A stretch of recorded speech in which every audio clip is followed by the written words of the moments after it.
Now we review The Penguin Episode 5, Homecoming. So ladies and gentlemen, I have finally seen the 5th episode of The Penguin, and we're going to talk about it. It is entitled Homecoming. There are two major, there could be considered 3 plot points, but both of them, 2 of them are Penguin-esque, and one of them is Hangmanian. So they do all intertwine, but what we have in the previous episode, there was the mass slaughter of the Falcone family, and we now find out where the leadership is going there. You know, the hangman is taking over, and she is, doing her darndest to ingratiate herself to the Falcone thugs in order to create her empire. There is not a huge amount of her story, but she does take over much of the first act. In addition, the Penguin is now running scared because of what happened in the last episode. So he is getting his guys together, and they're finding a safe haven. Meanwhile, Victor is tasked with taking care of the Penguin's mother. And what does he do? Well, he takes the Penguin's mother back to where his family was, because no one's going to be looking for anybody in that waterlogged S-hole. So, yeah. Again, this is a brutal series. It's definitely very hard R for its violence, and no, I would say that it's not that hard R for its violence, but it's reasonably hard R for its violence. There's not a huge amount of swearing, which I appreciate, and again, there's no major action set piece in this particular episode. There is a big crowd scene, or even a few big crowd scenes, and I think the biggest special effect in this is the Penguin destroying his car, which, it was smashed up and not going to get used anymore. I don't even understand why the car was being destroyed. I mean, granted, it got messed up in the last episode, or the episode before that, but I guess it's just a gangster thing to do, But things happen. Anyway, so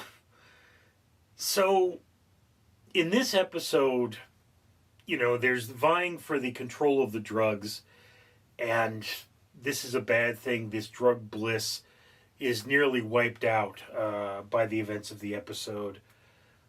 Both major crime families are left pretty much shattered at this point, and their war is somewhat questionable. And we learn a lot more about the Penguin as a character, the thing that happened to him and his family, the place he grew up in, and a lot of his early life. The irony there is he seems to be a little more like Batman, in that there's more of his connection to the Undercity. Although I have to say that Gotham being a stand-in for New York, there really shouldn't be tunnels under the place that there aren't homeless people sleeping in.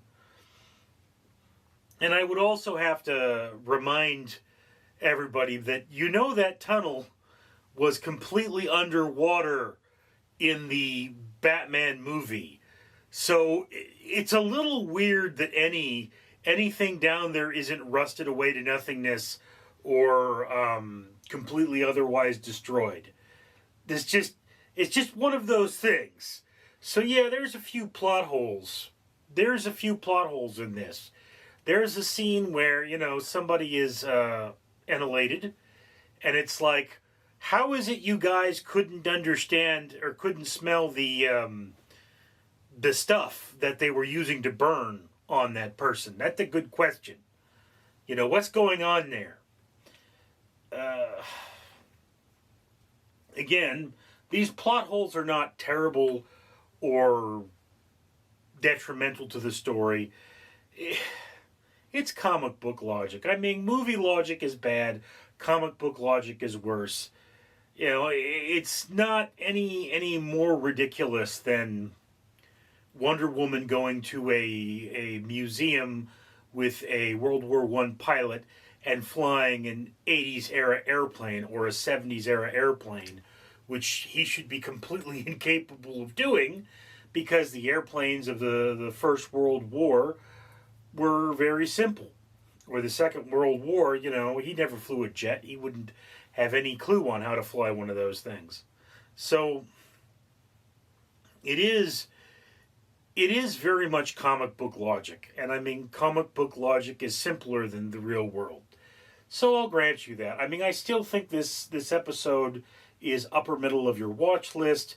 It is an excellent episode. It's very dark. It's very gritty. They could go a little further, but, you know, it depicts the Penguin as being ruthless but human. So he's got the people he cares about. It's just not everybody. And he is trying to rise. Whereas you've got the other people in this particular, like the Hangman. I mean, this woman is completely ruthless. She just doesn't care anymore.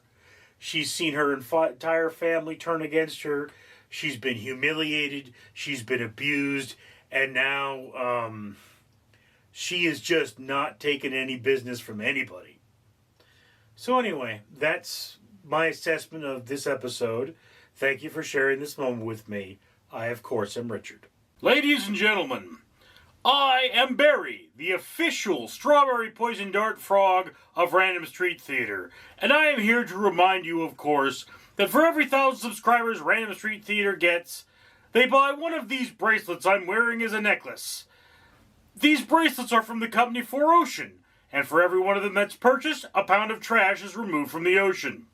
Why should you care? Because the world is full of trash, and you shouldn't be part of that. We should all take responsibility, do our part for the environment, and make my home much cleaner. In addition, Random Street Theater has paid for more than 100 trees to be planted. Comment, like, and subscribe. Support a better world for you and a better world for me. I'm Barry.